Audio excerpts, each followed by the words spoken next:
Raymond stock రీసెంట్‌గా మంచి rally అయితే కనబడుతుంది. And based on real estate demerger నాడు ఏదైతే రేమండ్స్ యొక్క రియల్ ఎస్టేట్ ఆర్మ్ ఉందో దాన్ని డీమర్జ్ చేయనున్నట్టు కంపెనీ అయితే అనౌన్స్ చేసింది. అండ్ ఎవరైతే ఆల్రెడీ రేమండ్ యొక్క ఎగ్జిస్టింగ్ షేర్ హోల్డర్స్ ఉన్నారో రేమండ్ యొక్క ఎగ్జిస్టింగ్ షేర్ హోల్డర్స్‌కి 1 షేర్ ఆఫ్ రేమండ్ రియాలిటీ అయితే అలొకేట్ చేస్తారు completion of demerger. And after that Raymond realty సెపరేట్‌గా లిస్ట్ అవుతుంది both the exchanges that is NSC and బీఎస్‌సిలో. సో ఈ డీమెర్జర్ ప్లాన్ ద్వారా ఏంటంటే రియల్ ఎస్టేట్ బిజినెస్‌ని ఒక సింగిల్ ఎంటిటీ కిందకైతే తీసుకొస్తున్నారు. సో దట్ బిజినెస్ ఎక్స్పాన్షన్ చేయడానికి స్ట్రాటజిక్ పార్ట్నర్స్‌ని తీసుకురావడానికైతే రేమండ్ ప్లాన్ చేస్తుంది. And under this demerger plan Raymond కంప్లీట్‌గా 6.65 crore shares of Raymond realty issue చేయనున్నారు with the face value of rupees 10 per share. And Raymond's real estate business అనేది మంచి revenue growth అయితే కనపరిచింది. ఆల్మోస్ట్ 43% ఇయర్లీ గ్రోత్ రెవెన్యూలో company post చేసింది. EBITDA of 370 crore వచ్చాయి FY 2024లో.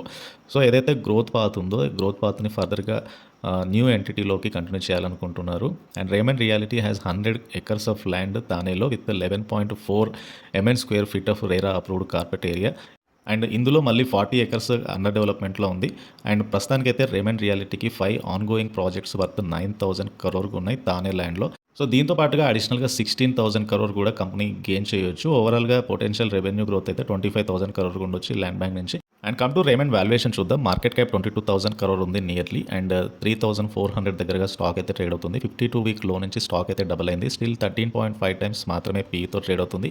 Book value is around 700 దగ్గరగా ఉంది. ROE ఈజ్ 45% ఉంటే ROC ఈజ్ 30.9% ఉంది. Healthy financial ratios. And even long term basis మీద చార్ట్ చూసినా కూడా it is a multi bagger స్టాకే. And come to Raymond profit growth అయితే ఆల్మోస్ట్ 60% ఉంది లాస్ట్ 5 yearsది. And when come to the quarterly growth చూసినా కూడా net profit company 230 crore net profit post చేయగలిగింది ఈ మార్చ్ క్వార్టర్లో. మొత్తంగా ఫైనాన్షియల్ ఇయర్ 2024లో 1643 crore net profit company post చేయగలిగింది.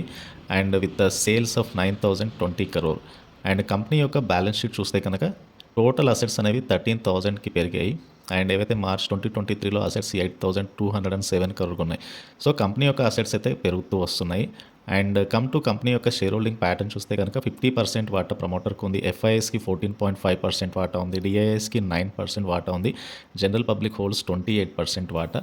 అండ్ హోప్ఫుల్లీ డీమర్జర్ తర్వాత రేమండ్ స్టాక్లో కూడా ప్రైస్ అడ్జస్ట్మెంట్ అయితే రావచ్చు. And that is a reason demerger announcement తర్వాత స్టాక్ రీసెంట్ టైంలో మంచి ర్యాలీ ఇచ్చింది. లాస్ట్ 1 month నుంచి కూడా స్టాక్ ఆల్మోస్ట్ 2,000 నుంచి మీకు 3,400 వరకు అయితే స్టాక్లో ఒక గ్రోత్ అయితే చూడొచ్చు. And this is about Raymond limited ఈ స్టాక్కి సంబంధించిన అప్డేట్. అండ్ వీడియో నచ్చితే ఛానల్ తప్పకుండా సబ్స్క్రైబ్ చేయండి. అండ్ ఈ వీడియోని లైక్ చేయండి. And please try to join Telegram channel.